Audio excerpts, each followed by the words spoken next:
Hi guys, welcome back to the channel. Now pause for 1 second because I know it looked clickbaity with these American $1 bills, but believe me when I say that this will be one of the best videos you'll see on YouTube about negotiation. So let's start with a thought experiment, and to keep it relevant, we'll talk about GameStop. How much is one share of GameStop worth? I think we all have our opinions, but the answer that we can all agree on is however much someone is willing to sell it for or buy it for. And it's no different than with this lens. This lens is worth however much I'm willing to sell it for and you're willing to buy it for. So stay tuned, and we're going to talk about my 3 top tips on negotiating if you're the buyer, and if you're the seller, what to watch out for so you don't get handled. Let's talk about it. To follow through, it's up to us. I don't know what to do. So welcome back to Stephen and Janaka, everybody. My name is Janaka, and today we're talking about my top 3 tips on how to negotiate price. And I know what you're thinking. I don't want to be one of those annoying hagglers. I hate those people. But why do you hate those people? Either they were really annoying or they were very selfish. They weren't willing to budge at all and they just wanted their way. And 3, you felt tricked. Afterwards, you realize that you just gave them their way and you just made it happen despite what you wanted, because either you wanted to get rid of them or you just wanted them to shut up. And you promised yourself, I'll never let that happen to me again. So putting that aside, that's a haggler, but I want you to negotiate effectively. And my dad always said, a successful negotiation is when both people walk away feeling like they've won. And that's what I want for you. So first thing, why am I even authorized to talk about negotiating? Am I just a photographer on YouTube? Well, what you don't know is that I'm also in tech sales, and it's my job to negotiate million-dollar contracts with businesses. And I use these tips every time I come to the negotiating table.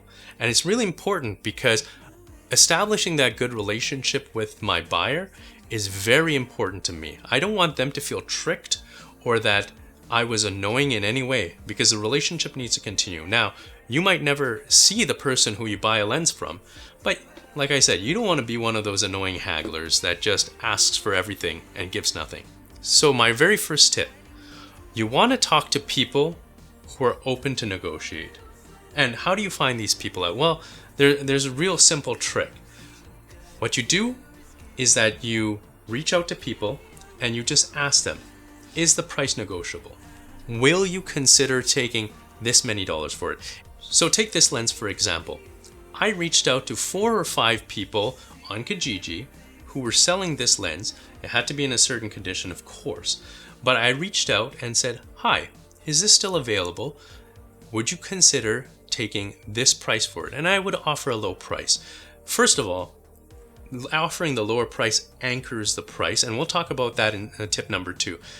But coming back to the first rule, you want to find like-minded people who are willing to negotiate with you. If they don't respond at all, don't be annoying. Don't keep reaching out. They obviously do not want your solicitation and they're not interested in negotiating. But here's the simple rule of thumb. If they keep talking, they are open to negotiation. And why are they open to negotiation? Because, again, you want both people walking away like they've won.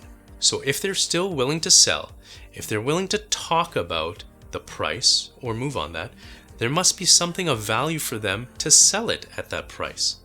So here's the thing. Here's what you don't know. Why are they selling? Worst case scenario, it's broken and it doesn't work and it's worth $100. So all of a sudden, you offering $1,000 on a $1,200 lens seems like a deal to them. It's a dream come true. Hopefully you don't find those people out, and we'll do another episode on how to tell if a lens is good that you're buying. But maybe they need that cash quickly for whatever reason. Maybe they have bills. Maybe this lens has just been sitting around collecting dust for the last year.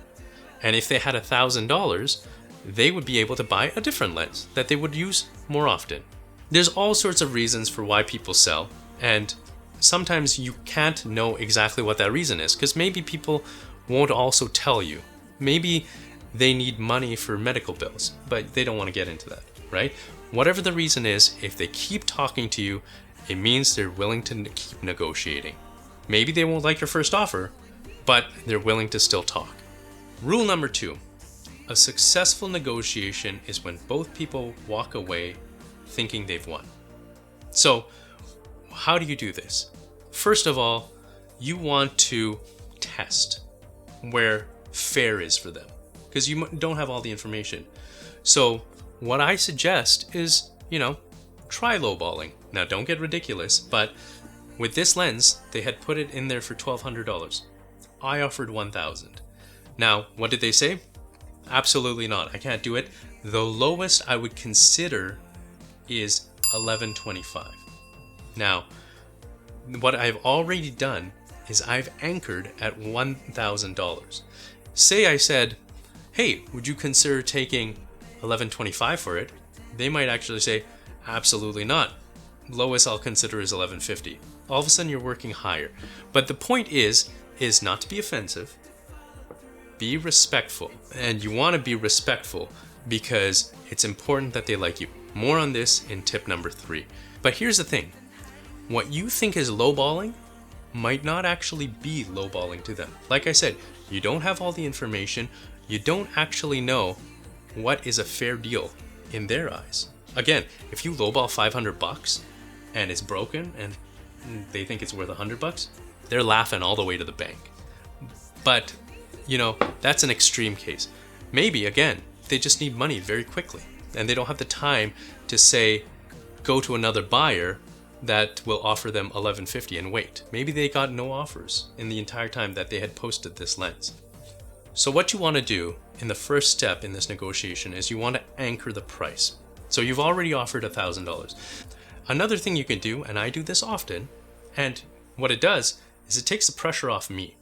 And that's really a good way to approach a negotiation without any kind of pressure. In this case, for this lens, I may have reached out to 4 or 5 people. The second person that responded, I said, hey, would you consider this amount because I saw it for that amount on eBay? And he said, that's a good deal. You should go with that. And I was like, oh my God. Yeah, that's a good line. And all of you sellers, that's a great line to do. If someone's trying to anchor you, say that. That's a great deal. You should go with that. And I do that all the time in my business as well. If they try to put me up against a competitor, I say, that's a great deal. You should go with them. Although, have you considered, and this is what this guy did. He said, there are many lenses out there that aren't sharp copies of this lens. There's a lot of versions out there that are softer on the edges. This one's tack sharp, and that's why I see the value in it. And, he almost had me convinced. So, you have anchoring with lowball offers. I hate the word lowball. You have anchoring with lower offers. You have other sellers that you could compare prices with. And you have other retailers. So one thing I would do is go see if there's a sale at Henry's, Downtown Camera, B&H, and say, hey, this is what this place is offering. My lighting setup. They were asking for $195 for the Godox lighting setup plus the newer softbox. And then I reached out saying, hey, on Amazon, brand new, it's $135.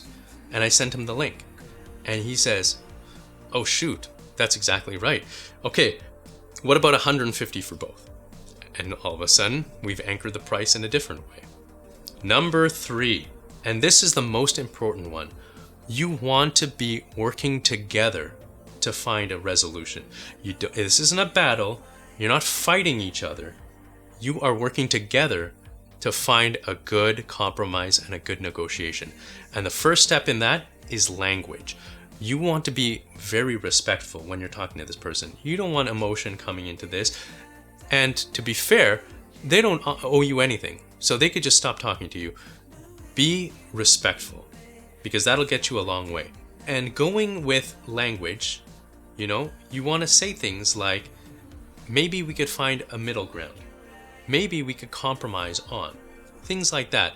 When someone said, hey, that's a great deal, you should go get that, I said a number of things, but I also said, maybe we can compromise at $1,150. And so that kept the conversation going. All of a sudden, I wasn't fighting this person. This person didn't see me as a threat that he needed to be defended against and put up walls. We were now working together to find a solution. And going along with working together, make it easy for them and throw that in as a perk. You know, maybe they were willing to deliver the lens somewhere, but then you say, hey, if I pick it up, would you consider $1,100? Or bundling together. And what you're doing with these two options is you're saving them time. Time is the only thing one can never get back. And so they don't want to waste it. So when you bundle, you say, hey, if I get the lens and this other Tiffin filter, would you consider this price for both? All of a sudden, they're getting rid of the things they need faster. They have to move a little bit on the price to do so, but they save the time and you get a deal. So guys, what do you think of my 3 tips on when negotiating for something? This can work if you're buying a car, a house, a camera lens, anything. These are universal truths that will last in any negotiation. And let me know what you think. Was there a tip that I missed? Was there something else that one should do in a negotiation? So let me know what you think.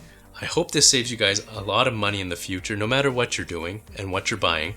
And for all of you sellers, be wary of these tricks, because now that you know what they're doing, you can kind of work around it.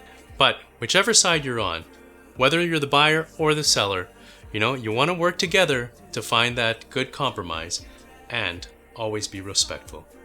Until next time, happy negotiating, and we'll talk to you soon. Bye.